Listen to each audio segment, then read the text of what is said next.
Hey everyone, I'm sitting here with James. He's originally from South Africa. You're now from Ireland, so big travels going on. He works at WPEngine as a technical architect, and he has a workshop at WordCamp about AI. The title, I really loved it. The title of your workshop, it was How I Stopped Worrying and Started Loving Our AI Rulers. The title was How I Learned to Stop Worrying and Love My New AI Overlords. But in the program, it got shortened because of the 30-character limit. Oh, okay.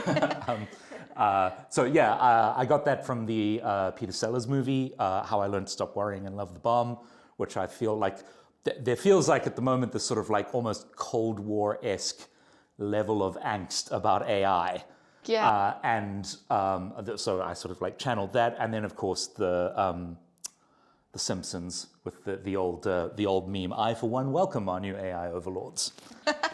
So good. So maybe let's touch on your personal story with AI.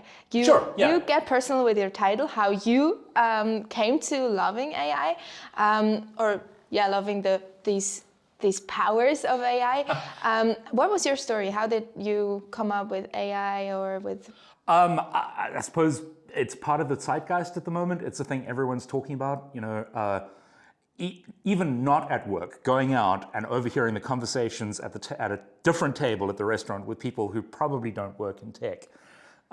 They're talking about AI and how they're using ChatGPT or DALL-E or some other AI system to do something, make images for birthday cards for their kids' birthday parties. So it is everywhere at the moment. I think that's also obvious here at WordCamp. Everyone's talking about it. We've had, 4 or 5 different sessions on it? I think so. So for my personal story, I studied bioinformatics. And part of that involves a lot of machine learning, which admittedly my knowledge is now probably about 10 years out of date. But I have read little bits and bobs about sort of what's going on and tried to keep up. And more than just sort of the pop sci articles, like the in-depth, how does this stuff work, because that interests me. But beyond that, my relationship is pretty casual. I don't use AI at work. I don't use we use AI a little bit at home, I guess. My wife is way more into it than I am, to be honest. But what are 10 fun things to do in Athens? Give us a plan for 3 days for our trip. It's pretty handy. I think on a day-to-day basis, I wouldn't say that I'm a regular AI user, but I view it as a tool more than it is a tool to be used as opposed to something that should be controlling our lives. Use the tool when it's useful. That's my relationship with it, I suppose. Yeah, that sounds good. Yesterday we touched on that, like how to live or work with AI, and you said that it's critical that the next generation also learns to work with and also without AI. Can you elaborate on that? Yes, absolutely. So I think it's undeniable at this point that AI is going to fundamentally change the way we do a lot of things, especially in the WordPress community. The WordPress community is an information community, primarily, an information technology community. And if there's one place AI is going to make rapid changes really quickly, it's in the information technology space. AI systems are not there yet. They're good at some things, very specific things. I'm sure we've all seen examples where they can go spectacularly wrong. We've all heard examples about that. But the things that they're good at are what I would traditionally call the entry-level jobs, so to speak. I mean, that's a very businessy term. But the tutorial level jobs, the things that you learn when you're first getting into a new field or when you're starting to learn WordPress, whether it's as a blogger or a content creator, or you're a new hire at an agency, or you're a new hire at a hosting company or writing plugins or something. AI can help with a lot of the small boilerplate easy jobs there. And what that means is that it's going to raise the barrier to entry for people to enter the community, whether it's as a job or as a freelancer setting up their own business, because you may be able to get AI to do those jobs, but you as a human need to know that those jobs need to be done and in what order and how the different small things that it's good at and it can get right relate to one another. And I think that's the bit that, at least in my workshop yesterday, ChatGPT, thank you, demonstrated spectacularly, was that getting it to do a complicated sort of multitask job, it's not particularly good at. I had one of the attendees of the workshop was using a paid version on ChatGPT 4. I was using ChatGPT 3.5 up on the screen, and he was saying he was getting much better results from 4. So in a sense, like that's another thing that we need to be a little bit worried about, is that it is advancing very rapidly. The gist of what I'm trying to get at here is that AI is knocking out the bottom rung of the ladder. And it's going to make it harder for everyone else to get into the job, because those small tasks that you traditionally use as learning tasks are going to be replaced by AI. But in order to get to the point where you can use AI effectively, you need to have learned those learning tasks. So you would say the question is not with or without, the answer is with and without AI. Exactly, yes. I think we need to take responsibility as the WordPress community, and I'm very encouraged by what I've seen so far as well. I think we are talking about it and we're going to try and tackle it. But we need to make sure that we are changing our introductory and our education material. Someone said it in the AI track, in the big AI talk yesterday. Probably the most important team is going to be the documentation team over the next 2 or 3 years. We need to make sure that we're going to be helping the next generation of WordPressers come in and be able to use AI tools effectively, but also come in and not use AI. It's going to be that horrible thing from school where you have to do the homework, unfortunately. But that homework is going to be necessary to learn to put things together. We learn from our mistakes.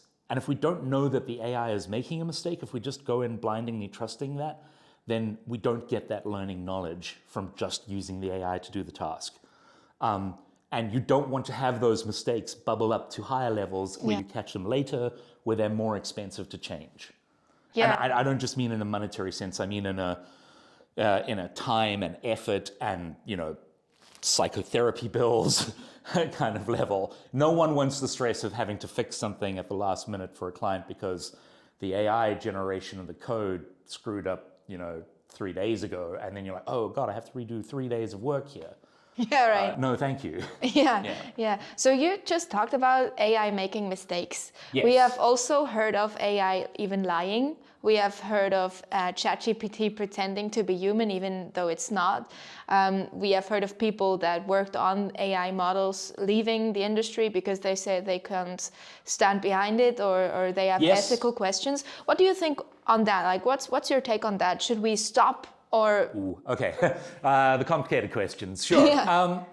So I agree that AI should be regulated. I think the thing that a lot of people miss is that AI doesn't have its own goals. In the industry, there's this term called terminal goal, which is, if I can describe it, like you want to go across the street and get a burger as a human being. That's an internal goal. You've developed that internally within your own brain. That is something you want to do. Whereas AI, OpenAI is not sitting there running its servers when people aren't asking it stuff, because that costs money and electricity. That stuff shuts down. So the thing is that AI doesn't have its own goals. It responds to goals that humans give it. So where does that come in with the lying?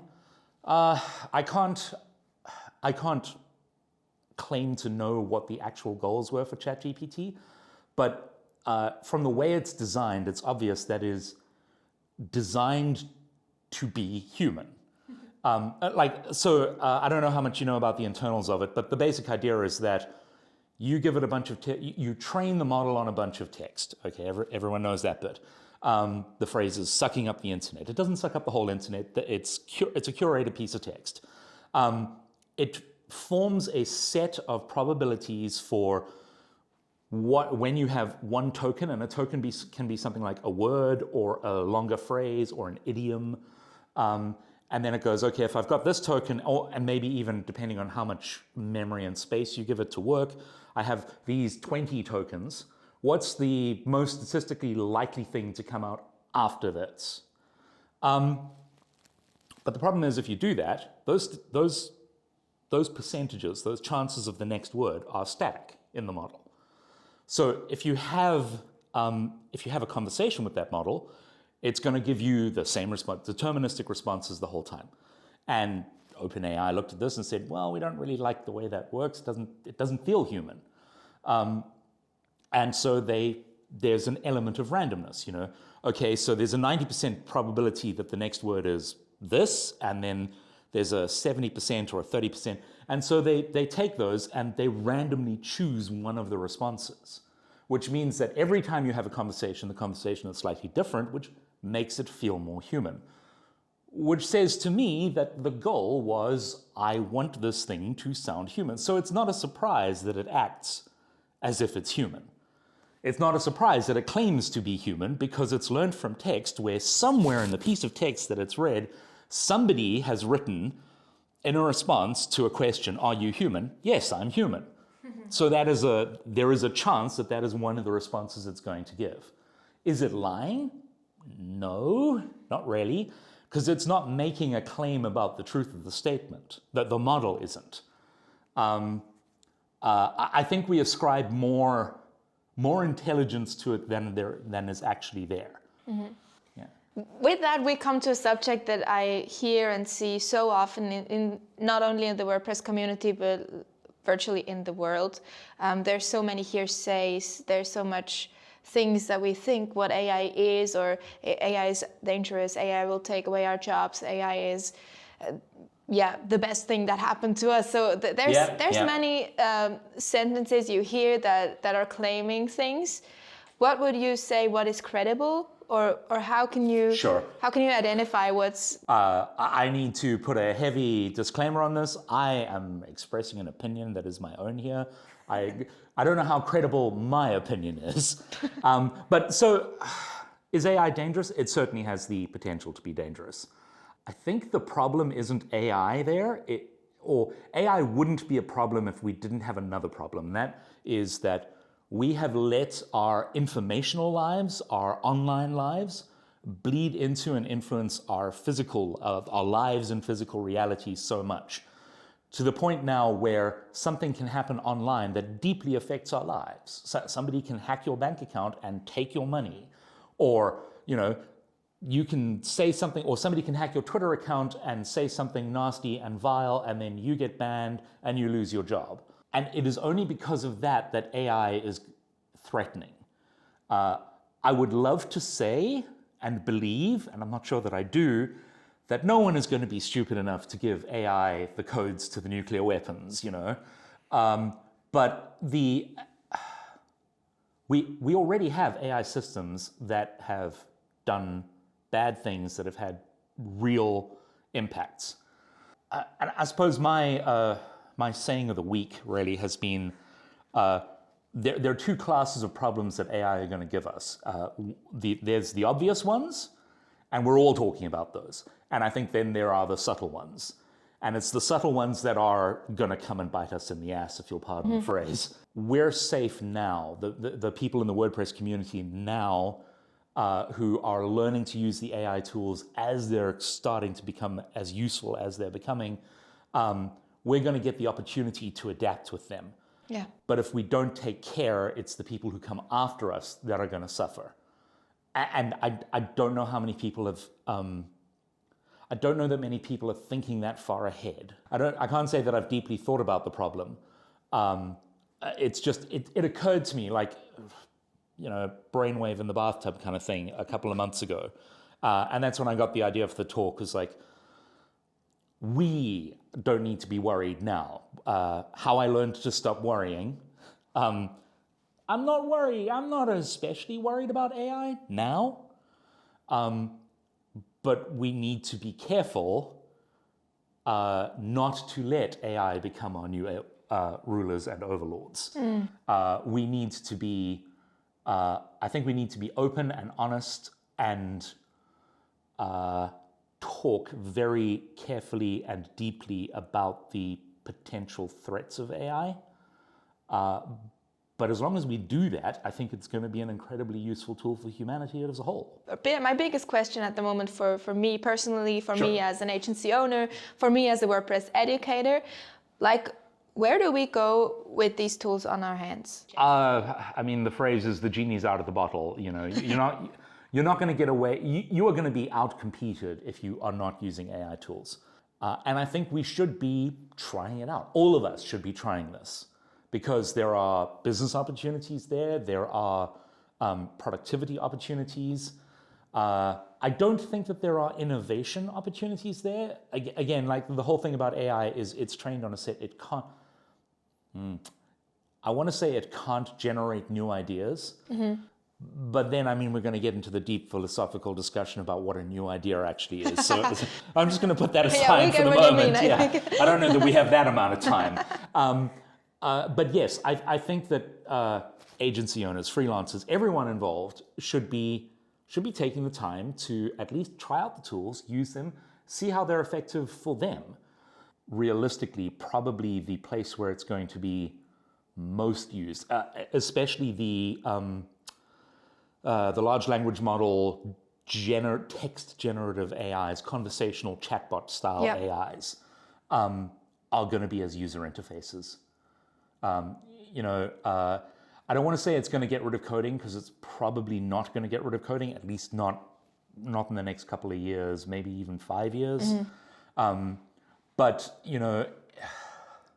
as interfaces for editing your work, and the accessibility feature alone, if I need a special keyboard or if I'm blind, the point being that as long as I'm able to speak and hear, then that becomes a new interface for me that can actually be much more useful because it's almost like going back to the old days of sort of dictating into the dictaphone and then someone goes and types it up and then you review it and you read through paragraph line 2, word 7, strike out, that, except that took days to write a document with that sort of human asynchronous communication.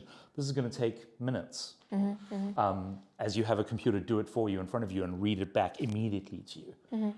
Spinning back to WordPress. We're at WordCamp. We have to talk about WordPress yes, of course. as well. I mean, there's so much. I would say there's a cloud of ideas. What do you think? What's the most probable thing that we'll see in, let's say, short term next year that WordPress will be changed through AI? I would really love to see something like that user interface thing that I was describing earlier. I think that's a huge accessibility gain. I think that's also probably going to be a huge productivity gain. So the dashboard as a text-based engine? The block editor as a text-based engine would be because I mean you can edit the block. You can have the text mode block editing thing. I think content generation is the obvious one, and part of that is integrating that in. Integrating AI tooling into it, and Jetpack is already doing that. I'm sure everyone else is going to follow suit there. And I think it's going to be highly competitive, and we're going to see who's going to win out. I think the other thing is management of resources. I think that if we start using AI, for example, on the hosting side, I've just come from the sustainability talk, for example, and green hosting and sustainability of the internet as a whole is a mini passion of mine.